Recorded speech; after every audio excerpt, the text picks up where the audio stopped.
Saudações a todos.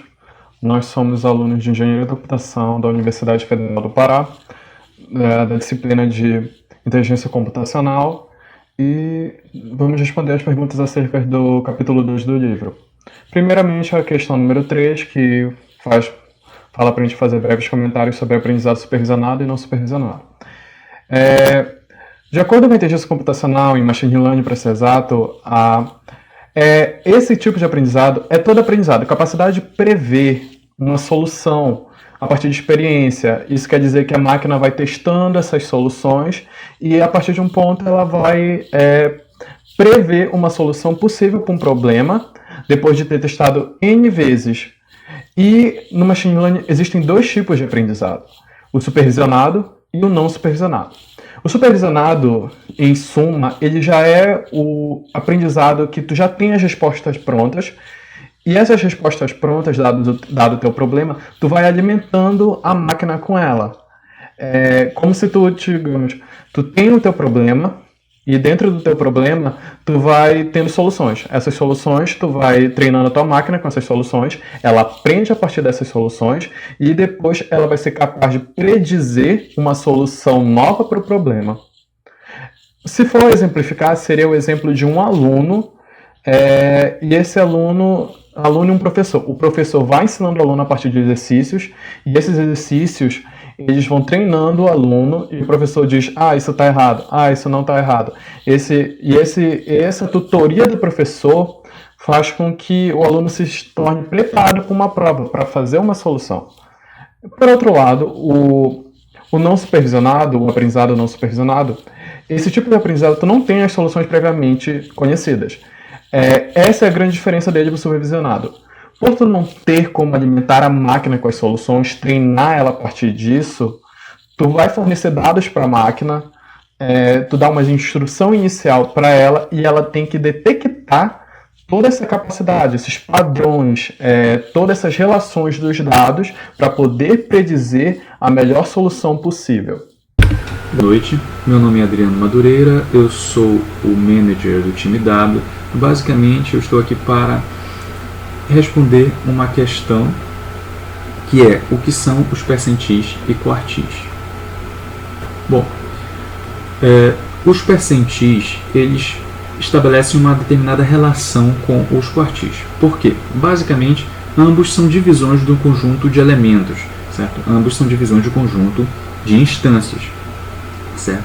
Em que o percentil vai estar dividindo o conjunto de instâncias em 100 partes, enquanto que o quartil vai estar dividindo o conjunto de instâncias em 4 partes. Então, se nós quisermos ver, por exemplo, o décimo percentil, basicamente ele vai ser representado por 10% das menores amostras ou das menores observações que se tem em um conjunto de dados. Aqui no livro nós temos um exemplo que permite nós verificarmos melhor essa ideia, em que ele tem um conjunto de dados housing, que se utiliza a função describe, e a partir dessa função nós conseguimos essa tabela em que tem um conjunto de informações, certo? Mas o que é necessário para essa questão são os percentis ou quartis que se encontram aqui. Como eu falei, é possível estabelecer uma relação entre o percentil e o quartil. 25% aí, 50% e 75% basicamente estão representando o 25º percentil ou primeiro quartil, 50º percentil ou segundo quartil, 75º percentil ou terceiro quartil. E cada uma dessas porcentagens vai estar representando 25% dos menores valores que se tem dentro do conjunto, 50% dos menores valores que se tem dentro do conjunto e, no caso, 75% dos menores valores que se tem dentro do conjunto. Bom, em termos de longitude e latitude, cada uma das colunas que, digamos, housing tem, nós vamos verificar que 25% dos menores valores eles atingem um máximo de menos 121,80, né, em termos dessa coluna. Ou seja, nenhum valor dos 25% menores vai ultrapassar isso. Eles vão ser menores ou, digamos, no máximo até esse valor, menos 121,80. enquanto isso acontece para cada uma das outras colunas. No caso do 50º percentil e do 75º percentil, ou segundo e terceiro quartil, né, nós vamos ter a mesma ideia. Aqui nós temos o limite, certo?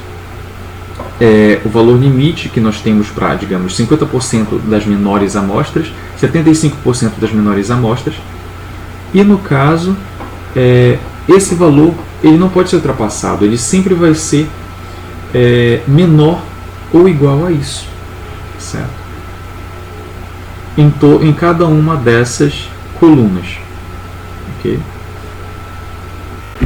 Bom, a questão 20 trata de como lidar com os problemas de valores que são ausentes ou nulos, né, no conjunto de dados, e que isso basicamente é um fator que realmente atrapalha o algoritmo de machine learning trabalhar em cima daquele conjunto de dados. E as formas de resolver esse problema são basicamente removendo as instâncias que possuem campos nulos ou vazios, certo? Como com a utilização do Dropna, certo? No próprio livro tem alguns exemplos relacionados a isso. Tem também a utilização do drop, que vai estar fazendo com que um determinado atributo seja completamente removido, né? Atributo esse que deve ser escolhido, né, o que tenha valores nulos ou ausentes. E no caso também tem a questão do Filna, né? O Filna basicamente vai fazer uma substituição, né, nesses campos que tem valores nulos ou ausentes por um valor como, por exemplo, a média daquele atributo, a mediana ou, no caso, zeros mesmo. O autor ele utiliza um caminho um pouco diferente, né? Ele é baseado na opção 3, né, que se tem, né, que é a questão de estar utilizando o filme, porém é uma forma diferente de realizar isso, né, essa substituição, né, que é a partir de um próprio algoritmo de machine learning, o Simple Imputer. Né. Basicamente o que ele vai fazer é definir a estratégia como a mediana, e com base nisso ele vai realizar uma série de tratamentos para que ele consiga obter a mediana e colocar a mediana preencher, né, com a mediana nesses campos que estão ausentes ou nulos, né, no caso do conjunto de dados. Certo? Então, primeiramente, o que ele vai fazer aqui é descartar, digamos assim, a Ocean Proximity, porque ela é um atributo que é textual, ele só pode ter atributos numéricos, porque ele está calculando a mediana. Outra questão é que aqui ele vai estar utilizando o fit para realizar a adaptação do modelo, né, que ele instanciou, que é o imputer, em cima, né, desse conjunto de dados que é o housing 1, que só tem os atributos que são numéricos de fato, e aí ele vai estar utilizando a imputer statistics para conseguir verificar, né, as medianas que ele conseguiu a partir de cada um dos atributos. Aqui embaixo ele utiliza housing median values para conseguir verificar se aqueles atributos realmente estão corretos, né? Eles conferem. E ele utiliza a transform, que basicamente vai fazer a real substituição desses valores de mediana no housing 1, certo? E basicamente vai gerar esse resultado e colocar esse resultado em x, certo? Que é aquela outra variável que ele está definindo ali. Basicamente, no final, ele só faz um tratamento novamente, que é para conseguir obter o Pandas Data Frame, né, que vai trazer aquele formato de tabela para os dados que estão em x, né, corrigidos, né, com relação aos missing values, né, e as colunas que vêm no caso do outro data frame, que seria o housing 1, certo? E aí ele atribui isso a housing tr. Bom, é isso. Olá, sou o Wendel. Falarei agora sobre o item 27, criar um conjunto de teste. Bom, dado que já tenha todo o conjunto de dados prontos que serão necessários para Machine Learning, então é hora de criar um conjunto de testes. Teoricamente, para criar um conjunto de testes é simples, basta escolher algumas instâncias de forma aleatória, geralmente 20% do conjunto de dados, ou até menos se o conjunto de dados for muito grande. O livro do texto nos apresenta este algoritmo, onde ele começa importando uma biblioteca chamada NumPy, que é usada para realizar cálculos com arranjos, vetores e matrizes multidimensionais, e chama ela como NP. Bem, aqui nós temos uma função sendo definida, onde os argumentos a serem passados é o nosso conjunto de dados, aqui chamado data, e o test ratio, que é quantos por cento daquele conjunto de dados você vai querer definir para o seu conjunto de testes. Então aqui nós temos o shuffle indices, que está recebendo uma função da biblioteca NumPy, que é random permutation, e está recebendo como argumento o tamanho do nosso conjunto de dados.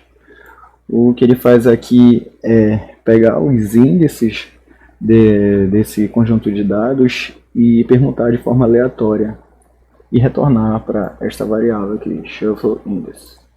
Então aqui a gente está definindo o test set size, que é o tamanho do conjunto de testes.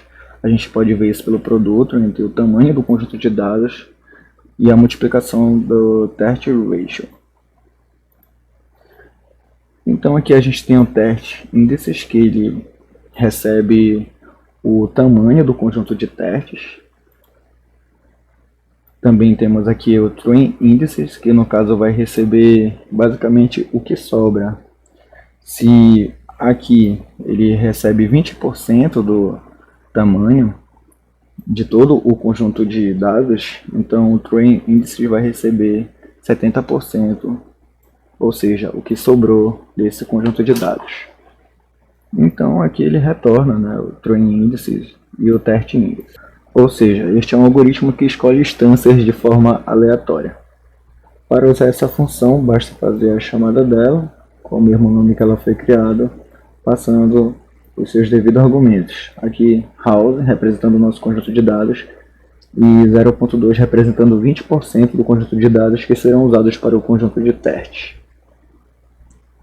Essa linha de comando aqui basicamente está separando o conjunto de dados para o conjunto de teste e para o conjunto de treino.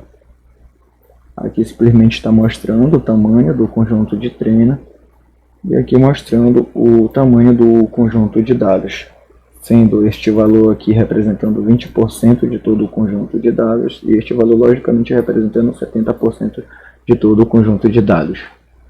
Existe uma outra forma de fazer isso usando a função train_test_split, que ela é do pacote model selection da biblioteca sklearn. Basicamente, após invocar essa função, o que você precisa fazer é passar como argumento as variáveis preditoras, as variáveis alvos e quantos por cento do conjunto de dados você vai querer usar para o conjunto de teste. Agora irei falar sobre o item 37, Min-Max Scaling e Standardization. Bom, a maioria dos algoritmos de Machine Learning não apresentam um bom desempenho quando os atributos numéricos de entrada têm escalas muito diferentes. Existem duas formas de fazer com que os atributos tenham a mesma escala, que é usando as técnicas de Min-Max Scaling e Standardization.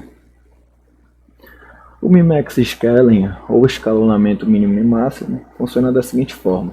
Os valores são deslocados e redimensionados para que eles acabem variando de 0 a 1. Fazemos isso subtraindo o valor mínimo e dividindo pelo valor máximo menos o valor mínimo. O scikit-learn fornece um transformador chamado Min-Max Scaler para isso. Já o Standardization, ou padronização, funciona da seguinte forma.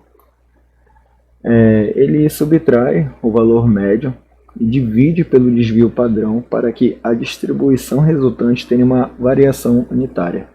Diferente da escala Min-Max, a padronização não vincula valores a um intervalo específico, o que pode ser um problema para alguns algoritmos. Por exemplo, redes neurais geralmente esperam um valor de entrada que varia de 0 a 1. Contudo, a padronização é muito menos afetada pelos valores discrepantes, o que a torna melhor por apresentar possíveis melhores resultados. Eu sou João Vitor Daltro, eu vou explicar a questão 44, onde se pede que se explique a Randomized Search, que é uma técnica equivalente a Grid Search, que está aqui acima do livro. A Grid Search, inclusive, que a gente configura os parâmetros manualmente, né, o número de combinações, e que é mais recomendado quando você tem um pequeno número de combinações, né? Porém, quando o espaço de busca, vamos dizer assim, do hiperparâmetro é mais largo, é mais preferível nós usarmos a biblioteca Randomized Search CV. Essas duas bibliotecas elas são usadas de maneira parecida. Porém, a Randomized ela vai a cada iteração dar diferentes números aleatórios de combinações para cada parâmetro, a cada iteração. Isso permite uma maior variedade de combinações e um maior número, né, de combinações. Essa randomized ela tem algumas vantagens. Primeiro, que eu já citei a primeira, né, que é você poder usar mais combinações com um número maiores de dados, com maior número de dados, aonde, como no exemplo do livro, se você executar 1000 iterações, então a randomized ela vai explorar 1000 diferentes valores para cada hiperparâmetro. Então, a cada iteração vão ter 1000 diferentes valores para cada parâmetro, ou seja, é uma combinação muito grande de hiperparâmetros, aonde você também vai ter um maior controle do processo computacional, pois vamos ser nós que vamos setar o número de interações. Então, nós vamos poder controlar o uso computacional de cada machine learning.